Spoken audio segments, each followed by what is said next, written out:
मैं चाहता हूँ वो आप बताएं पब्लिक को क्या होने वाला है ऐसा बड़ा। देखिए, मैं तो ये कहता हूँ बहुत जल्दी ही हो सकता है, मेरे चुनाव से पहले ही आप देखेंगे कि किस तरह से कांग्रेस के लोग भारतीय जनता पार्टी को ज्वाइन कर रहे हैं।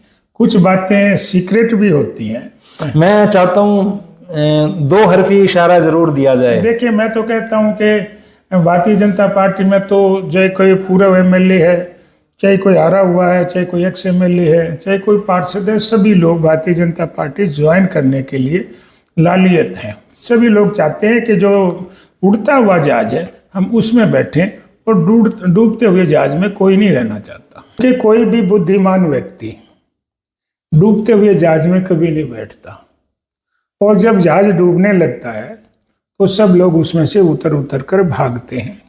कोई हारा हुआ विधायक है या किसी को कांग्रेस पार्टी ने टिकट नहीं दिया, उनको सब अपना भविष्य अंधकार में लग रहा है कि कांग्रेस पार्टी तो कोई पार्टी है नहीं। ये यहीं पर मैं रोक रहा हूं। हारा हुआ विधायक जो एक आपने टर्म यूज करी है, ये कहाँ है? सोनीपत पर लेकर के आ जाऊं क्या इस बात को? ये उस चीज का अंदेशा है क्या? देखिए, मैं तो कहता हूँ कि सारे हरियाणा में इस तरह से भगदड़ मची है जी। और रोहतक सोनीपत भी उससे अछूता नहीं है। अच्छा, यहाँ का कोई पूर्व विधायक हो, हारा हुआ विधायक हो, और चाहे पार्षद हो।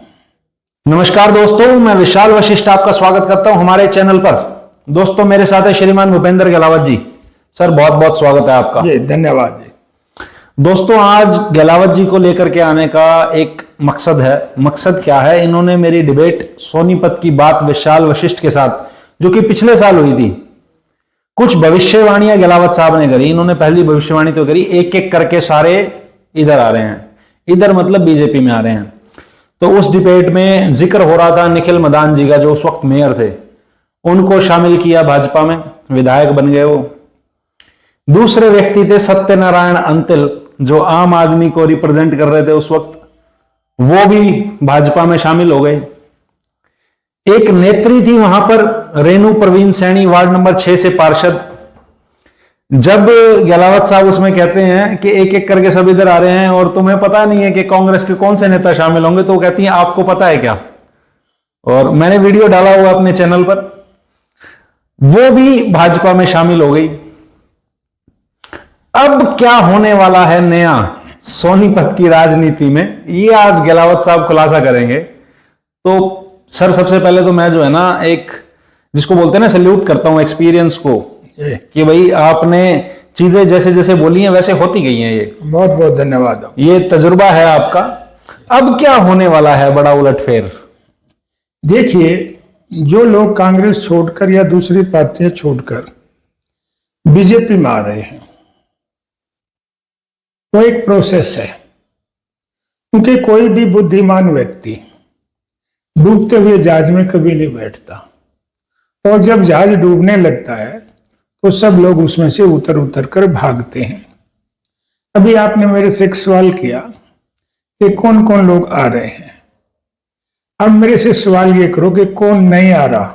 अच्छा, ये तो भगदड़ मची हुई है सारे हरियाणा प्रदेश में।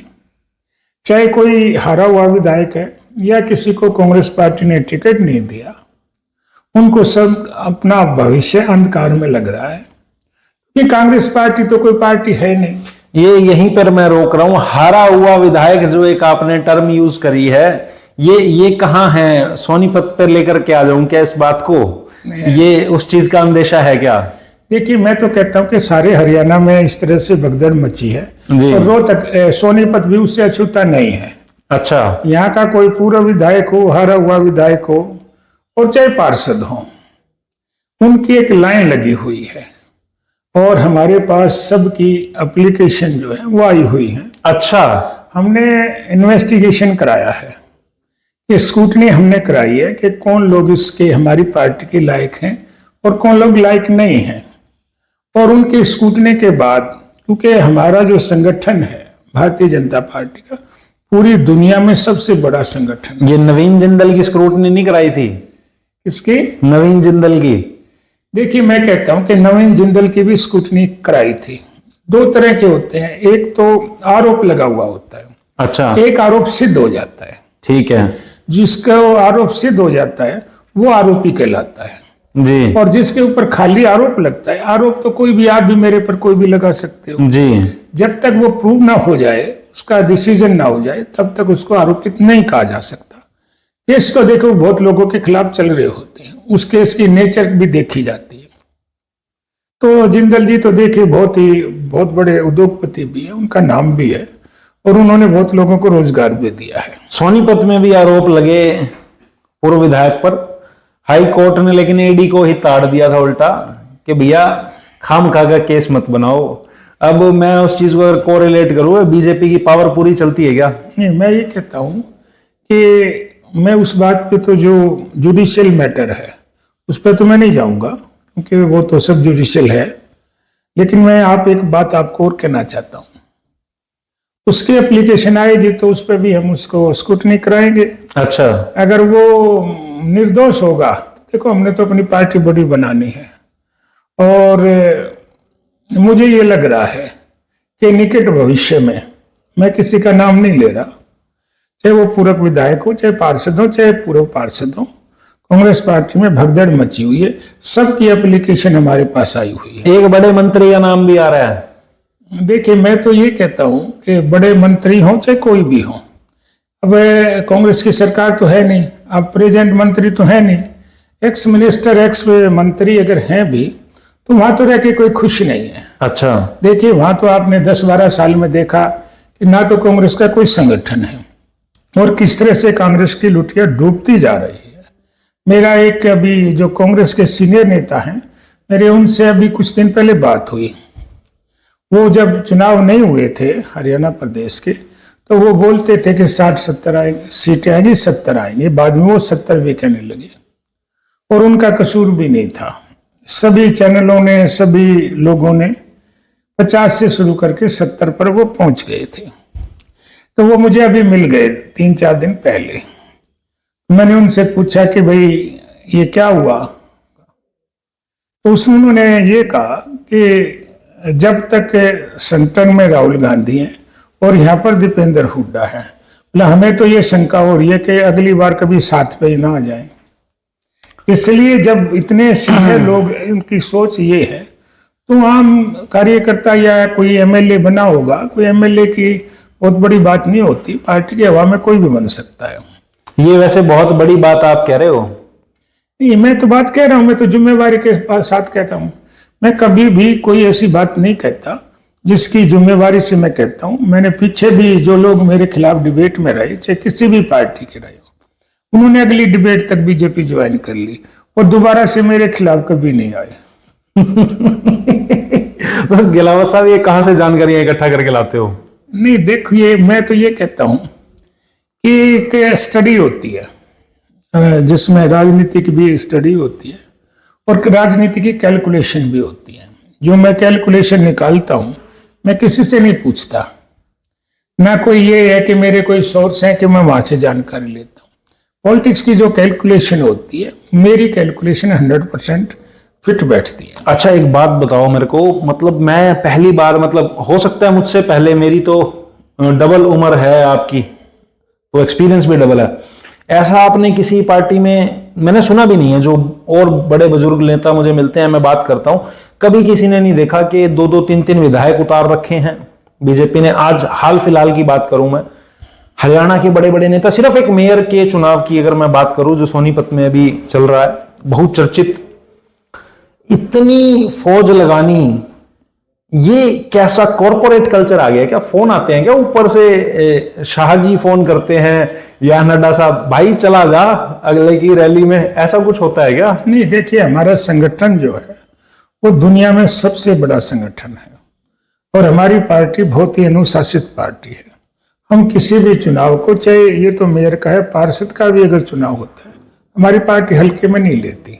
लेकिन ये बात मैं इसीलिए पूछ रहा हूं क्योंकि जब विधायक की टिकट दी गई थी ना, सोनीपत की अगर मैं बात करूंगा, निखिल मदान को जब टिकट दी गई विधायक की, तो आपके काफी नेता नाराज थे। हालांकि अभी राजीव जैन जी से जब मैं इंटरव्यू कर रहा था, टिकट डिक्लेयर उनकी होती है, तो कहते हैं हाँ मेरे मन में नाराजगी थी, क्योंकि उम्मीद थी उन्हें टिकट मिलने की। फिलहाल उन्हें मेयर का टिकट ये दिया गया है। तो उस समय भी संगठन एक बिखरता हुआ नजर आया था। लेकिन जब मेयर का टिकट डिक्लेयर हुआ है तो अब तो सोनीपत के विधायक क्या, गन्नौर के विधायक क्या, और कल तो मैं देख रहा था धनखड़ साहब पहुंचे हुए थे।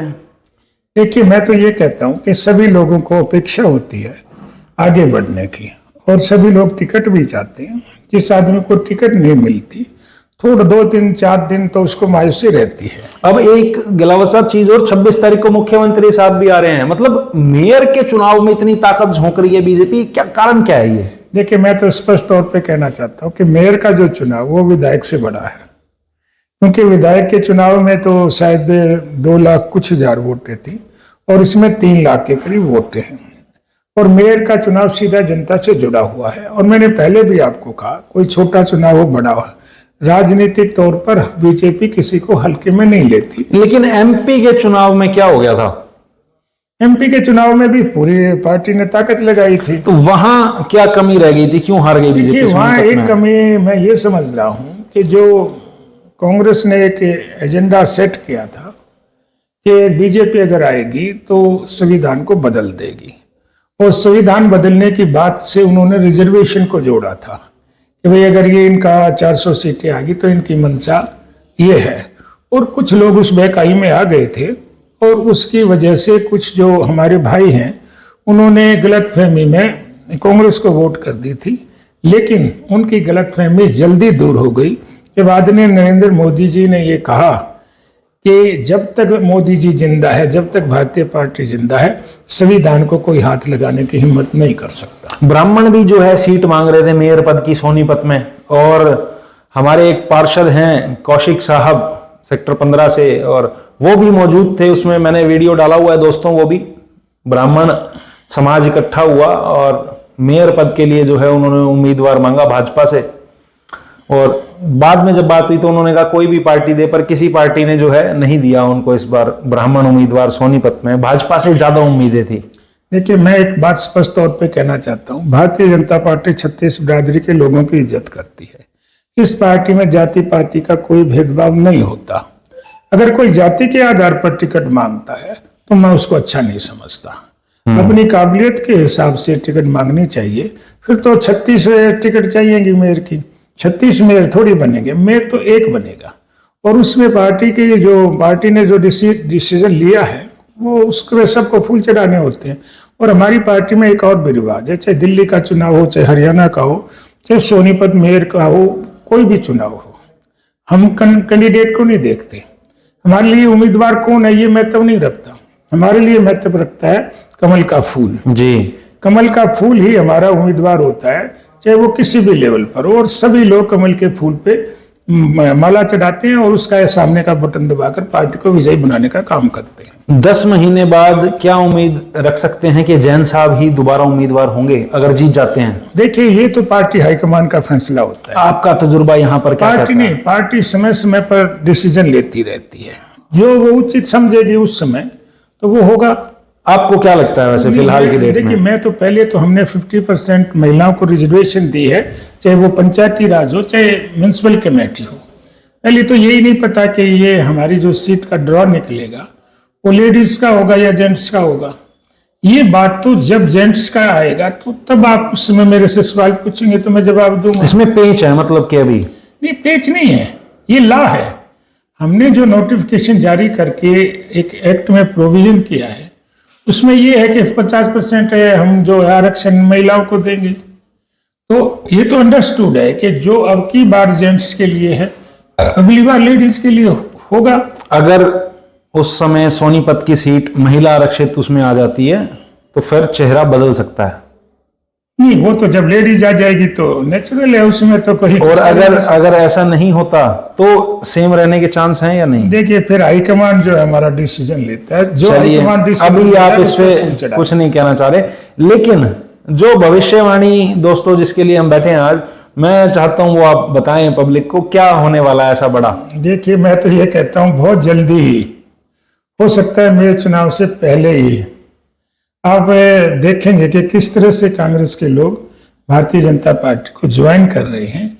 कुछ बातें सीक्रेट भी होती हैं। मैं चाहता हूं 2 हरफी इशारा जरूर दिया जाए। देखिए, मैं तो कहता हूं कि भारतीय जनता पार्टी में तो चाहे कोई पूर्व एमएलए है, चाहे कोई हारा हुआ है, चाहे कोई एक्स एमएलए है, चाहे कोई पार्षद है, सभी लोग भारतीय जनता पार्टी ज्वाइन करने के लिए लालियत हैं। सभी लोग चाहते हैं कि जो उड़ता हुआ जहाज है हम उसमें बैठे, और डूबते हुए जहाज में कोई नहीं रहना चाहता। तो दोस्तों, चैनल 12 और विशाल वशिष्ठ की तरफ से, और मुखारविंद है, ये भाषा है, शब्द हैं श्रीमान भूपेंद्र गहलावत जी के, कि सोनीपत में कुछ बड़ा होने वाला है। क्या बड़ा होने वाला है हमें भी उसका इंतजार रहेगा। तो आपसे मिलते रहेंगे हम। आपने जानकारी दी, बहुत बहुत शुक्रिया, धन्यवाद सर। बहुत बहुत धन्यवाद, बहुत बहुत।